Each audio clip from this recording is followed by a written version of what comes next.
শেরপুরের শপিং মলে গত রাত 8:30টার দিকে বিতর্কিত স্লোগান ডিজিটাল সাইনবোর্ডে দেখা যায়। সেখানে বাংলাদেশ ছাত্রলীগ, একটি নিষিদ্ধ সংগঠন, এবং জয় বাংলা জয় বঙ্গবন্ধু স্লোগানটি ভেসে ওঠে। স্লোগানটি রাজ ক্রোকারিজ অ্যান্ড গিফট শপে ডিজিটাল স্ক্রিনে ছিল, যা শহরের টাউন হলের পাশে অবস্থিত।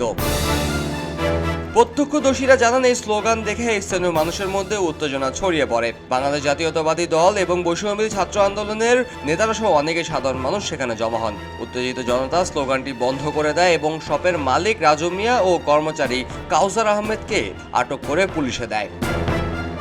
পুলিশ এই বিষয়টিতে তদন্ত শুরু করেছে এবং জানতে চাচ্ছে যে কোন প্রযুক্তিগত ত্রুটি ছিল নাকি ইচ্ছাকৃতভাবে ঘটনা ঘটানো হয়েছে। কর্তৃপক্ষ জনগণকে আশ্বস্ত করেছে যে যথাযথ ব্যবস্থা গ্রহণ করা হবে। এই ঘটনার পর স্থানীয়দের মধ্যে ডিজিটাল প্ল্যাটফর্ম ব্যবহার এবং রাজনৈতিক স্লোগান প্রদর্শনের বিষয় নিয়ে আলোচনা শুরু হয়েছে। এই ঘটনার খবরের কাগজ, নিখাদ, নির্ভীক, নিরপেক্ষ।